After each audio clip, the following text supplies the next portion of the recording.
Seriously, korang nak naikkan VO2 Max, tapi kenapa nak naikkan VO2 Max? Nak tahu macam mana saya buat? Stay tune. Pagi semua. Sekarang lebih pukul 6 suku pagi. Saya dengan Eri, sebelum kerja saya selalu run sorang-sorang. Tapi hari ni Eri nak ikut. Okay, menu hari ni adalah kita buat interval, short interval. Okay, sekarang kita nak warm up dulu. So kita akan buat drill dan kita akan seksa Eri. Eri baru sampai. Kita baru sampai. Okay, ni keadaan Tasik Ujana. Waktu pagi memang pot baik lah. Okay, biasa sekarang pagi pun dah ada orang. 5 tahun lepas seram nak atas ni. Okay, ni jalan dia. Stres ni sampai situ lebih kurang 350 meter. Okay, saya memilih kasut favorite untuk speed saya. Okay, ini yes, Zoom Fly Flyknit. Okay, dipadankan dengan Kenya Steigen Sock by Run 6 Months. Bagaimana saya warm up tadi? 1 km basically saya punya very easy. Pace 7++. 1 km, the next 1 km saya tukar pace lah. Pace tempo itu lebih kurang dari antara pace 6 hingga 6.5. Lepas ni kita nak buat drill. Drill ni basically tujuannya kita nak activate muscle lagi. Sebab untuk buat interval ni badan kena betul-betul cukup warm up. Sebab kalau anda tak cukup warm up, muscle tak activate, jantung tak ready, dia akan very harmful lah. Okay,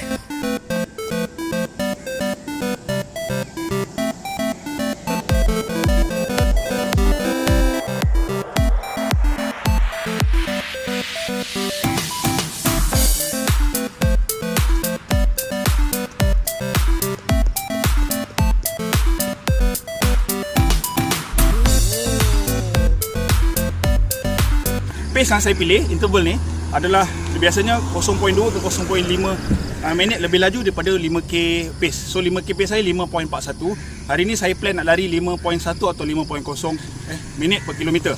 So hari ni saya akan buat 8 set. Eri akan buat 6 set pasal dia dah lama tak buat. So pace Eri kita pilih mungkin 6.5 sebab itu dia punya 5k target dia. Dan kita mulalah. Okay, ready?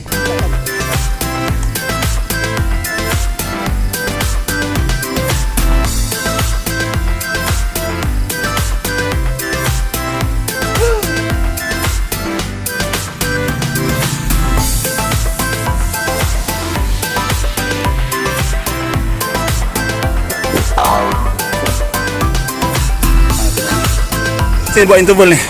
Okey, maknanya objektif tercapai. Okey. Saya pernah maksimum saya pernah cecah 50 dulu masa training untuk Tokyo. Hari ni naik 47. Tahniah Al-Rumi. Okey, Assalamualaikum. Saya Al-Rumi. Terima kasih sekali lagi. Jadi sebelum saya cerita lebih lanjut, anda dah like ke video-video saya? Anda dah tonton ke? Yang paling penting subscribe lah, tak kena bayar pun. Okey, sebab ramai yang DM saya, dia kata, "Bro, macam mana naikkan VO2 Max? Kenapa VO2 Max saya tak naik-naik?" Okey, so pagi ni kita berada di Tasik Ujana. Tempat ini adalah tempat favourite saya. Okey, jadi soalan yang saya nak tanya anda balik apa itu VO2 Max? VO2 Max ni secara simple lah. Macam biasa, Al-Rumi tak akan cerita ayat-ayat saintifik terlalu bombastik. Kita ayat simple, straightforward dan mudah difahami. VO2 Max ni adalah tahap maksimum oksigen anda yang dicapai ketika anda melakukan aktiviti senaman, ketika anda push threshold anda, ketika anda push heart rate anda. VO2 Max ni adalah parameter yang paling clear nak menunjukkan berapa banyak oksigen yang diperlukan oleh badan anda dan sebagai indikator lain untuk fitness level anda. Okey, macam runner, kenapa kita perlu tahu VO2 Max? Sebab apabila anda tahu VO2 Max anda, dia salah satu indikator fitness anda dan dia salah satu indikator untuk predict berapa timing anda apabila anda race nanti 5 km, 10 km. Dan VO2 Max ini setiap orang berlainan mengikut umur dan jantina. Saya sediakan table ini, anda boleh lihat dia mengikut berlainan. Contohnya seperti saya saya punya VO2 Max berapa? Yes, 47. Kalau umur saya iaitu 43 tahun, maknanya indikator VO2 Max saya adalah good. Excellent ni biasanya atlet-atlet lah. Ketika saya prepare untuk Tokyo Marathon saya pernah capai VO2 Max saya 50. Jadi untuk fitness anda, bukan sekadar VO2 Max saja anda perlu tahu. Ada berbagai cara lain seperti Cooper test and time trial. Dan yang paling penting untuk anda tahu kemampuan prestasi larian anda, ni saya cerita dalam konteks runner. anda perlu tahu juga running ekonomi anda perlu cek cadence anda, average ground contact, heart rate anda dan beberapa indikator-indikator lain. Jadi inilah masanya saya pecah lagi rahsia bagaimana anda nak naikkan VO2 max anda. Jadi kena faham untuk naikkan VO2 max itu bukan proses 1-2 hari terus naik. Dia adalah satu proses yang lengkap. Ada orang makan berbulan, ada orang makan tahun. Okey, langkah yang pertama, anda perlu ada base. Jangan sebarangan nak naikkan VO2 max kalau anda belum ada cukup base. Okey, sebab tu saya sering nasihatkan, saya sering recommend ambil latihan yang berstruktur sebab dia step by step. Baru anda di akhirnya nanti anda akan dapat pasti antara benefit atau deliverable yang akan perolehi dengan latihan berstruktur ini adalah peningkatan VO2 max anda secara gradual dan secara konsisten. Langkah yang kedua. Kenapa lain pula tempat ni? Tak apalah. Okey. Langkah yang kedua, anda perlu melakukan aktiviti high intensity. Tapi kalau anda refer video-video saya yang sebelum ini, aktiviti high intensity ni pun tak boleh buat selalu. Biasanya seminggu sekali. Tapi kalau dalam preparation training yang berstruktur, di penghujung apabila anda nak fine tune dan sharpening anda punya pace, high intensity ni seminggu kita buat 2 kali. Okey, apa itu high intensity untuk running? Ada berbagai option, iaitu seperti speed work. Speed work ni ada banyak. Macam saya lakukan yang tadi adalah interval. Interval pun ada banyak menu dan option. Kemudian kita ada fartlek, kita ada tempo dan antara high intensity yang lain adalah seperti anda buat hills, sprint, acceleration, short hill, long hill. Jadi itu adalah salah satu cara yang paling penting untuk menaikkan VO2 max anda. Jadi caranya seperti interval tadi, dia punya kaedahnya yang paling penting adalah pemilihan pace yang sesuai, rehat yang sesuai supaya heart rate anda tu naik pada target yang dia nak dan dia rehat dan main-main dengan jantung naik turun dan itulah satu cara yang terbaik.